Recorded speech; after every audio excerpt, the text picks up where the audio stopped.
fantasy. Welcome to the series of radio dramas dedicated to the supernatural, the unusual, and the unknown. Come with me, my friends. We shall descend to the world of the unknown and forbidden, down to the depths where the veil of time is lifted and the supernatural reigns as king. Come with me and listen to the tale of the man from the second earth.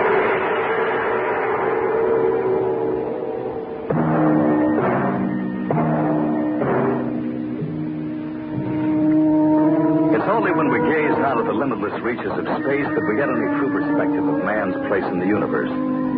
Rarely do we forget the little worlds of our own making and pause to glance up at the beckoning call issued by the twinkling of other worlds far out in the murky blackness of space. Too many of us think of the stars as an indirect but very appropriate lighting system for a warm summer evening. We forget that each twinkle of light may represent another world, another sun, another solar system in which life may be present in a form similar or alien to our own. Only occasionally do we pause to think for a moment of what the heavens hold for the future of man.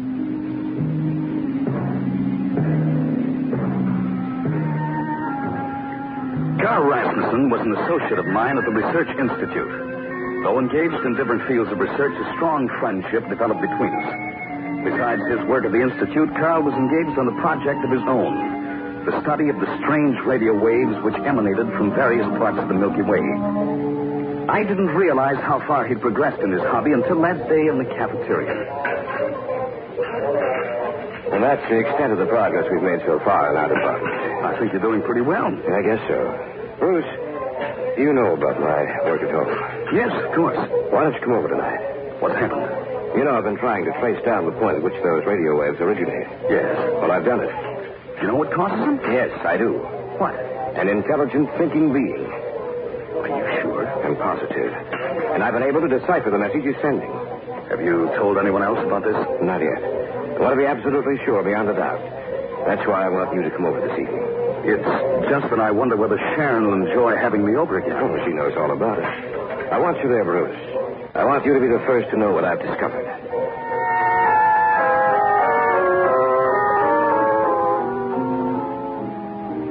I'll go back upstairs. No, you stay here, too. Well, I thought you wouldn't. Nonsense. I want you here. You've certainly got enough equipment, Carl. All the latest. I'll put it on now. It'll take a few seconds for it to warm up. What time is it? 8:30. Oh, we're right on time. I always begin receiving a signal at that time. A little more. What's that low hum I hear? That's the carrier wave. Yes, here it comes. He's a brilliant man. He's already learned our language. What does the message say? See, I will try to converse with you tonight. Stand by. How could he learn to speak our language? I don't know, Rose. He said he was going to try, but that was about a week ago. I guess he Wait a minute. This may be it. Kane calling Rasmussen. Kane calling Rasmussen. Can you answer him? We're on the same wavelength, I think so. I am receiving you, Torcane. And I, you. We have established contact with each other, though millions of light years apart. What is the name of your planet? We call our planet Earth. What do you call yours? We also call our planet Earth. And are you the satellite of a dying sun, as are we? That's incredible. No. Our sun will burn in the universe for ages to come. You are lucky. And how far progressed is your world? Our instruments recorded a radioactive blast some years ago. Have you harnessed atomic power? Can you travel in space? We have really just begun to experiment with atomic power. But I'm afraid that for us, space travel is many years away. What about your people? The way you talk, you must have learned the secret of atomic power some time ago. But can you travel in space? Yes. We had to learn the principles of space travel in order that we might save ourselves. For the time has come when an exploratory expedition must be sent out to discover a new world for us to inhabit. This is the last time I will contact you from here. This is Torcane signing off. He's gone. He stopped sending. Carl, I don't mean to doubt you, but are you sure this Torcaine is real? What do you mean? Isn't it possible that someone's been playing a trick on you? A practical joke? No, it's not, Bruce. I picked up the signal Torcaine was sending several months before I was able to break it down and translate it. The radio waves actually came from somewhere in the Milky Way. Torcaine said he'd been trying to establish contact with intelligent beings for almost 15 years. It was just recently that he directed the beam towards the Earth. Carl, he said something about an exploratory expedition, and that this was the last time he was going to contact you from there. What did he mean by that? Probably that he was going on the expedition. Nothing else? What else could he mean? I see what you're driving at, Sharon. Torcaine said he inhabited a planet in a dying solar system. It seemed to me that he was quite anxious to learn of what progress we've made in the atomic field and space travel.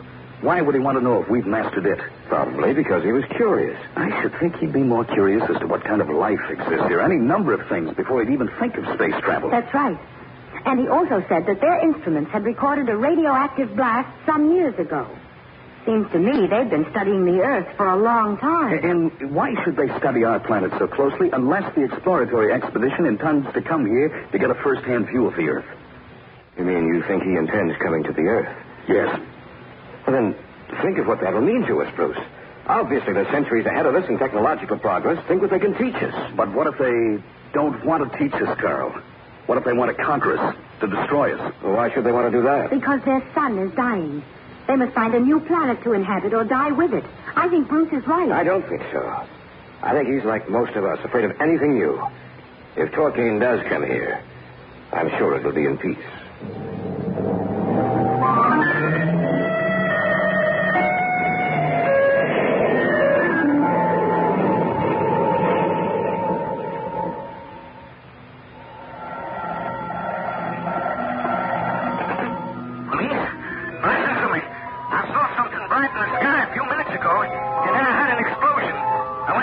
Take a look at it, and it was the craziest looking airplane I ever saw. Then a big guy got out. He looked like a man, but then there was something different about him. His face, he looked like wax, and... No! Get away from me! Don't come in here!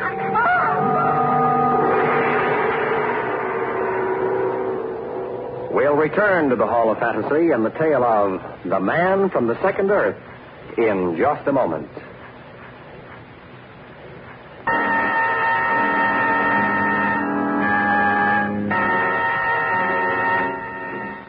Back now to the Hall of Fantasy and the tale of The Man from the Second Earth.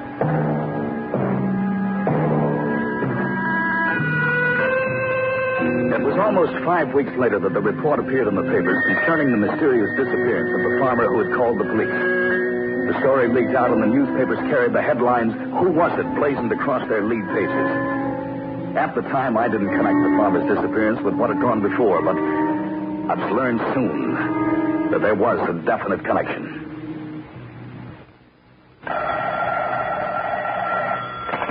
Hello?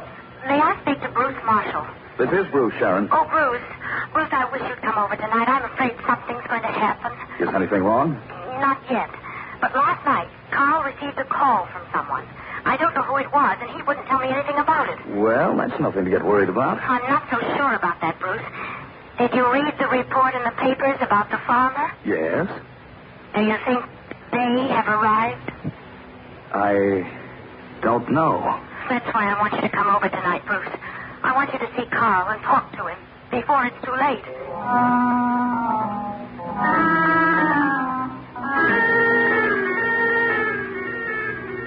Carl, who called last night? Was it Torcaine? Yes. Then he did come here? 2 days ago. And the farmer we read about in the papers. Torcaine said the farmer tried to kill him. He was only protecting himself. By following him into the house and killing him? The farmer's not dead. He's being held captive on the ship. Where is it? I don't know. He wouldn't tell me. The Torcaine said he came in peace. He doesn't want his presence known because he's afraid it might panic our people. That's why he's had to ensure secrecy. The papers played it up big. The people will forget about it in time. Who's that? It must be Torcaine. Let him in. Oh, Bruce, I'm afraid. Maybe there's nothing to be afraid of, Sharon. If Carl is right, then Torcaine did come here in peace. I thought you would be alone. So did I, but they already know about you. They were with me when we spoke together. They will not mention me? I know they won't. One is my wife, the other a good friend and colleague. Then let us proceed. You look so much like us. Why should I not look like you? Our worlds are very much alike. We, too, are warm-blooded creatures who developed as you did here on your Earth. Our world is much like yours, only it is older and dying as our sun is dying. Why have you come here, Torquain? To see my friend, Rasmussen. I come in peace. So I understand. Then there is nothing to be afraid of, is there? That's right. I must ask a favor of you, Rasmussen. Anything you want. I request that we be allowed to store some equipment here in your house. That I be allowed to stay here with you. Of course. You can stay as long as you like. We can exchange many ideas, you and I, which may benefit both of us. I'm sure we can. When would you like to move in your equipment? Tonight, if possible. Can you do it tonight? I was sure you would agree to my plan. My equipment is waiting outside. We'll help you if you like. No. It is very delicate. My own people will handle it for me. Where may we place it? In the basement. Many thanks. One other thing. Yes. This does not concern you, Rasmussen, but rather your friend. As long as we remain here, I would suggest that you stay also. Why? You are a colleague of Rasmussen's. I should be interested in talking to you, exchanging ideas which may be mutually beneficial. I don't think... Please stay. All right.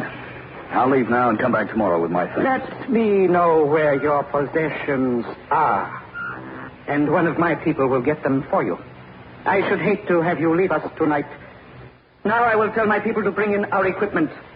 After we are settled, I shall see you again.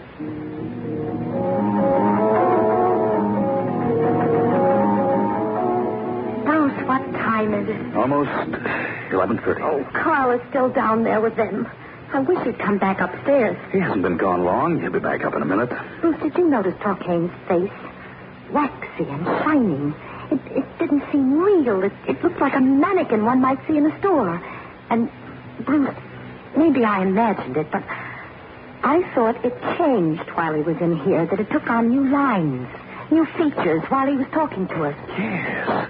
I thought my eyes were going back on me, but his face did seem to change. I'd almost swear that it did. Someone's coming. Oh, it's you, Carl. Yes, it's I. Anything wrong, Carl? I don't know, Bruce. Remember when Torquain first walked in here? He seemed so tall and thin. Downstairs, his shape seemed to be changing. It lost form, seemed to become fluid, and then would harden back into shape when he looked at me. Then we were right. Carl, I think Torquain assumed the form of a man when he came here tonight. I don't think his body is solid. I think his true form is a semi-liquid state which he can harden and assume any figure he likes. I think he's made up of a mass of living matter. What's that? Someone screamed. The farmer. He was down there. We'd better see what happened. Right, you stay here, Sharon. Be careful. Did you talk to him when you were down there? The farmer? Yes. Was he all right? Yes, but he seemed a little dazed. Torquain? All the lights are out down there. The only light is streaming through this doorway. Look. Yes, I see him. Do not come down here. We heard a scream. I'll take a look at the farmer. You keep Torquain talking. Right. Why is it so dark down here? We are resting. Why did he scream? He was frightened. Why don't you let him come upstairs with us? He will remain with us. There's nothing wrong with him, is there? Nothing. He's all right. Let's go. I've seen enough. We'll go back upstairs then. Do not come down here again unless we call you. Bruce, was he all right? All right, nothing. He was dead. What? That's right. There was some kind of wet, oozing substance all over him that seemed to be alive. I heard something down there, Bruce. Like the bubbling of water. And yet not like it. No, it was too thick to be water. Carl, I think there's something down there that could very well destroy us all.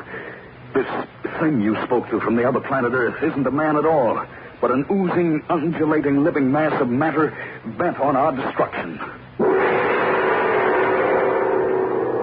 You are listening to The Man from the Second Earth on this week's journey down the corridors of the Hall of Fantasy. We'll return to our story in just a moment.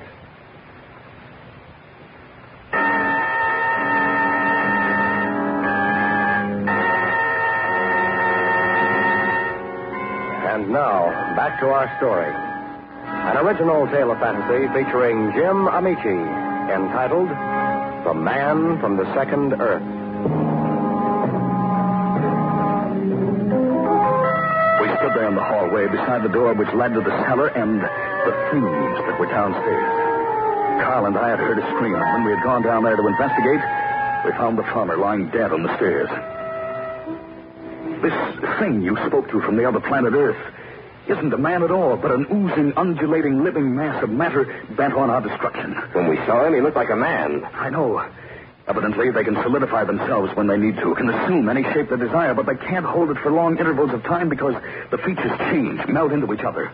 Tor King seemed in a hurry to get downstairs. Evidently, they can't remain in the solid state too long. Who's screaming? We better tell her. What happened down there? The man they held captive is dead.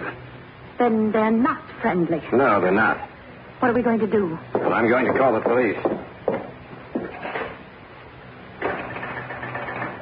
What's the matter? The line's dead. Dead, but how could the... Look. Where? At the window. Looks like a heavy layer of oil is covering the glass. You're right. Look! It's moving. I'm going to see if I can open the window. I can't seem to move it.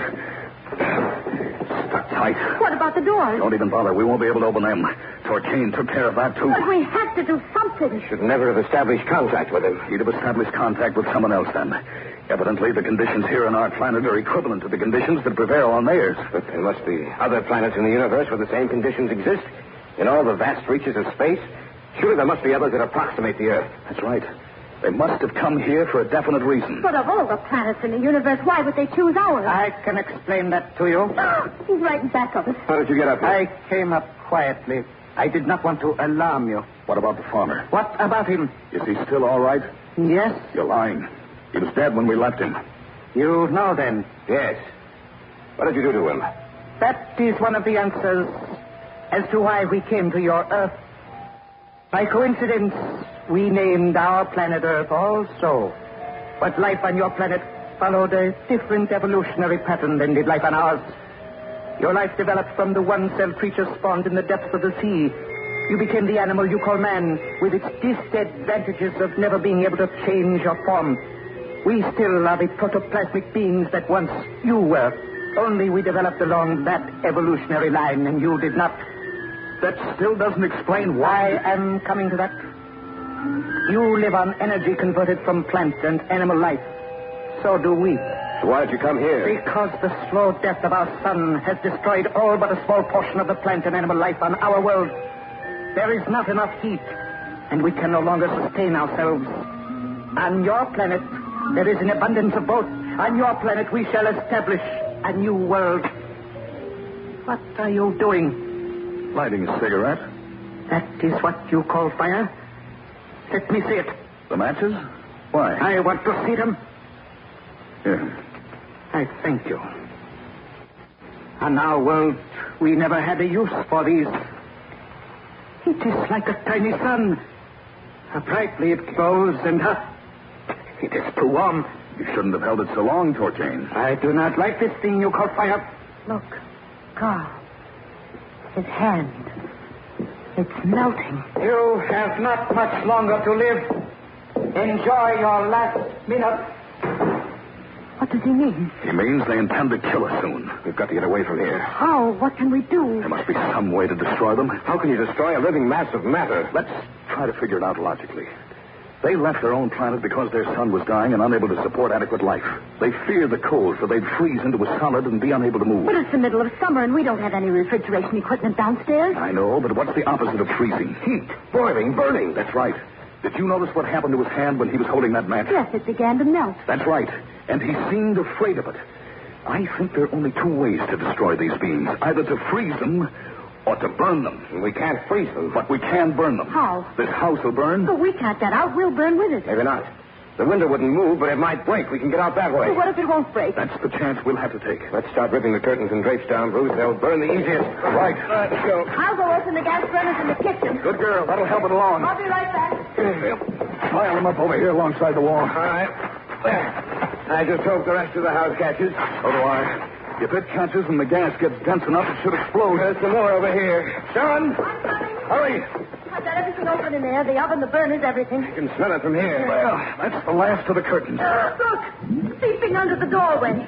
They must have smelled the gas. Oh, light the fire. Hurry. It's seeping through faster. It's swelling up on all sides of the door. We'll break through the door in a minute. It won't hold much longer. Fire's catching hold. We've got to get out of here. Let's go. Use that chair in the window. I will. Hurry. Let's hope it breaks. Here we go. It worked. Climb through in a hurry. All right, here. Help. There now. Run as fast as you can. The fire seems to be dying down. They're trying to smother it. If only that...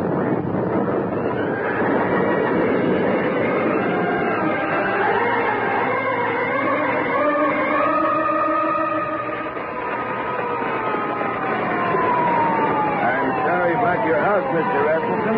Doesn't look like we can save it. That's all right. What did you have down in your basement anyway? Some chemicals?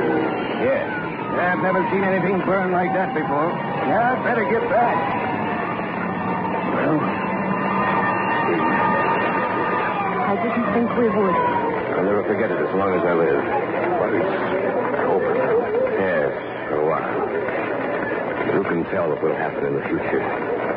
What other forms of life are present in those stars you see over there? What else will come from out of the sky?